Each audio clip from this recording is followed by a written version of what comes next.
Assalamualaikum warahmatullahi wabarakatuh. Sugeng pinanggihan malih ing pasinaon basa Jawi. Ing materi dinten menika kita badhe ambahas materi teks eksposisi kang gegayutanipun kalian temanten adat Jawa utawa mantu. Sumangga dipun simak video menika.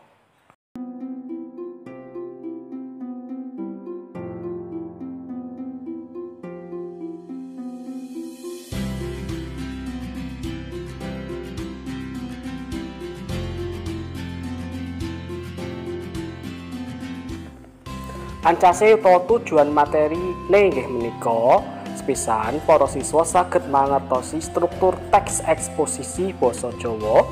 Kalih para siswa saged mangertosi tuladha prosesi saking temanten adat Jawa utawa mantu.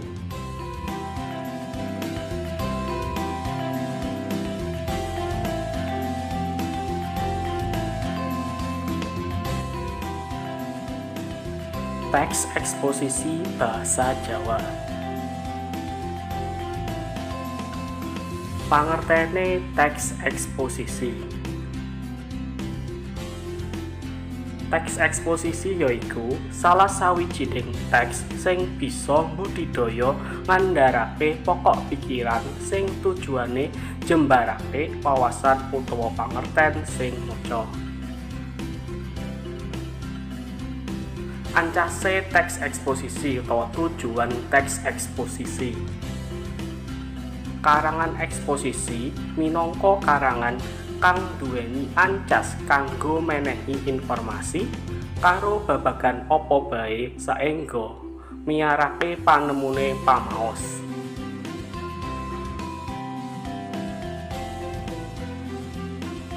Ciri-ciri teks eksposisi sepisan yaiku arupa wacan informasi, kalih ana gambar, grafik karo tabel sing magepokan karo isi wacan. Wasaraning wacan ana penjelasan. Topik-topik ing karangan teks eksposisi. Sepisan yaiku data faktual. Tegese bener-bener kedadean ana lan bisa asipat historis magepokan karo kepriwe carane sawijining alat makarya lan kanggo gawe, kepriwe sawijining prastawa bisa kedadean lan sapanunggalane. Kalih sawijining analisis utawa penafsiran objektif marang sawijining fakta. 3. Fakta kang magepokan karo sawijining pawongan kang duweni keyakinan kang teguh.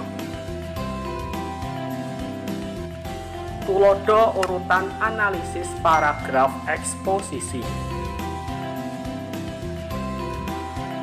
Urutan kronologis utawa proses. Biasane nulisake proses sawijining kang urutaning panggawean utawa kedadean utawa dumadining prastawa. Urutan fungsional, urutan sebab akibat, lan uga analisis perbandingan.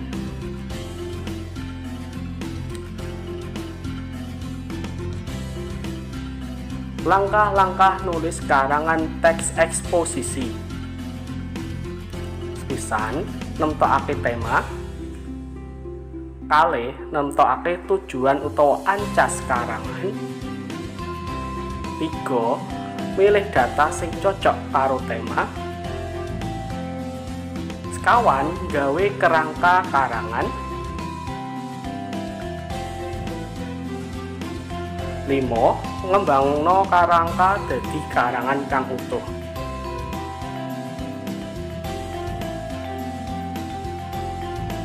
Jenis-jenis paragraf teks eksposisi. Sepisan wonten paragraf eksposisi definisi. Kalih paragraf eksposisi proses. 3. Paragraf eksposisi ilustrasi. Sekawan, paragraf eksposisi klasifikasi utawa pengelompokan. Gangsal, paragraf eksposisi perbandingan utawa pertentangan. 6. Paragraf eksposisi laporan.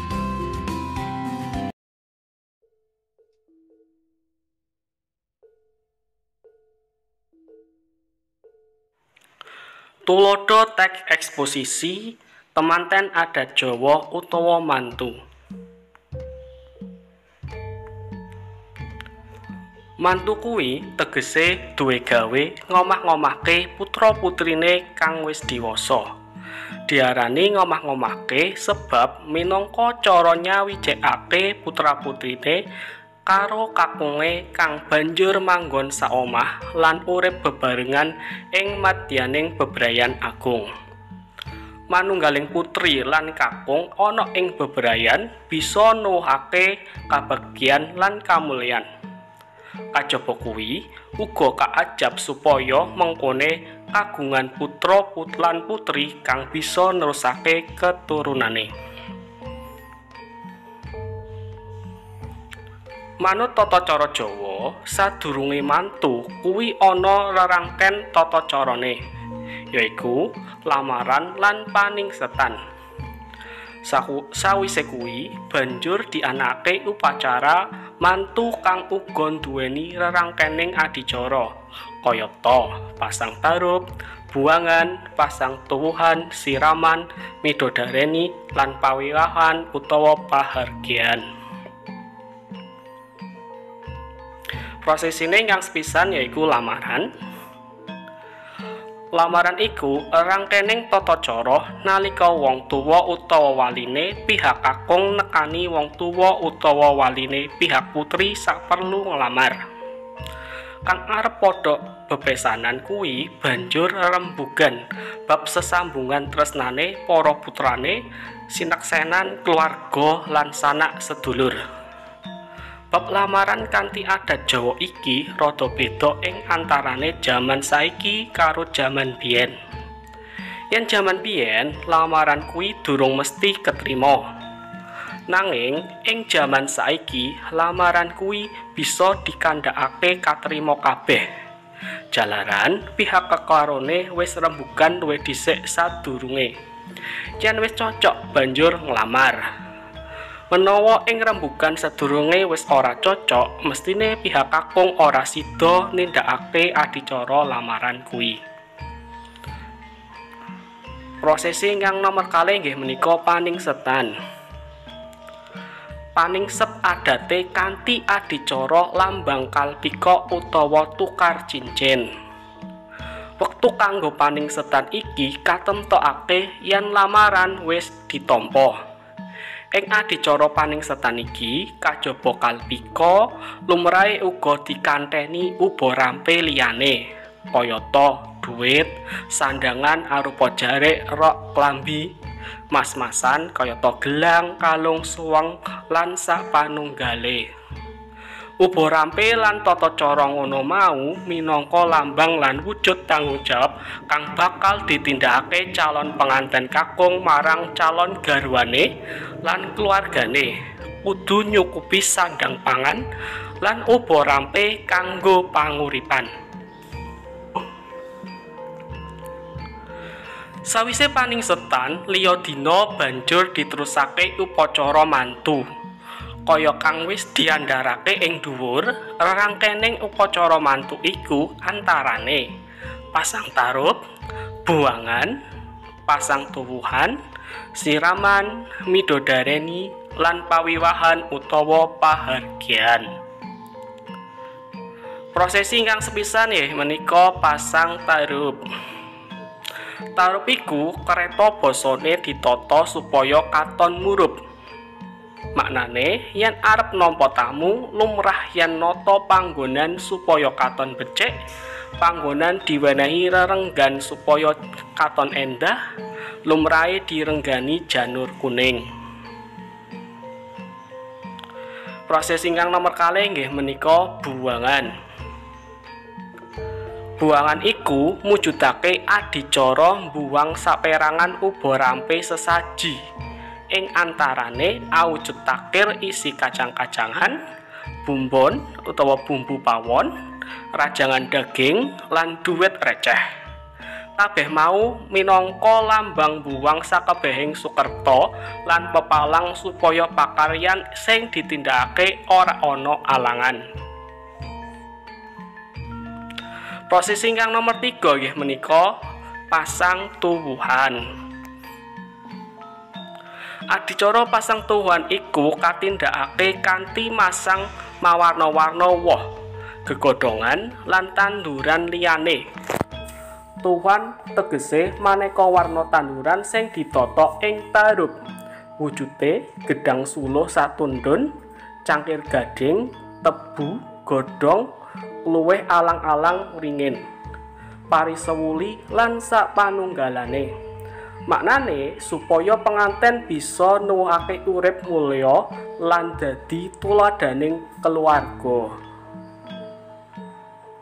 Proses ingkang nomor sekawan nggih menika siraman. Adicara siraman ditindakake sedina sadurunge upacara dhaup utawa nikah utawa pahargyan. Adicara iki wujude nyirami utawa ngedusi calon penganten putri. Dene kang nyirami iku para sesepuhing temanten. Ancase penganten resik lair lan batine. Upacara ingkang kaping gangsal inggih menika midodareni.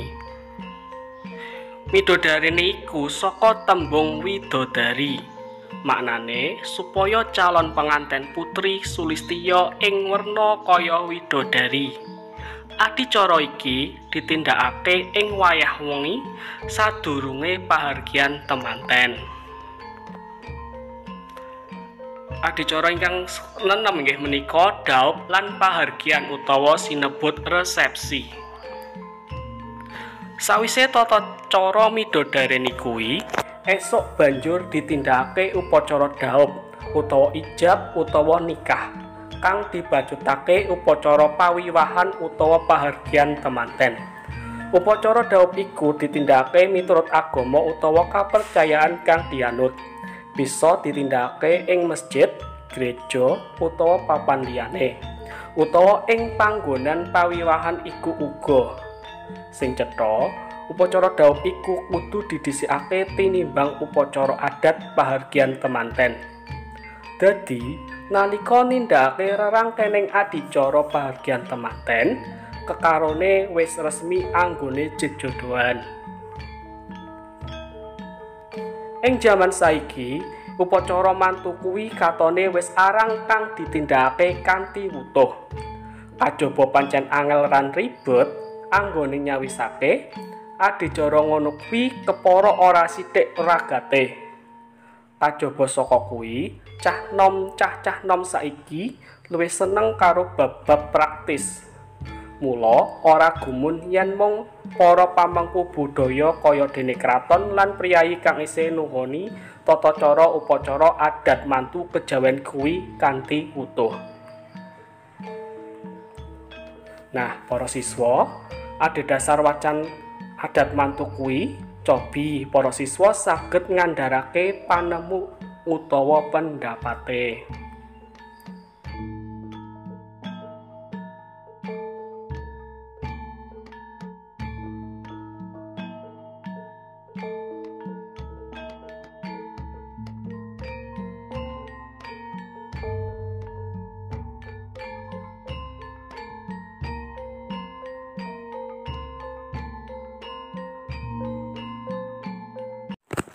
Mekaten materi saking kawula kang kaitanipun kalian teks eksposisi adat Jawa mantu. Cekap semanten, akhirul kalam, wassalamualaikum warahmatullahi wabarakatuh. Matur nuwun.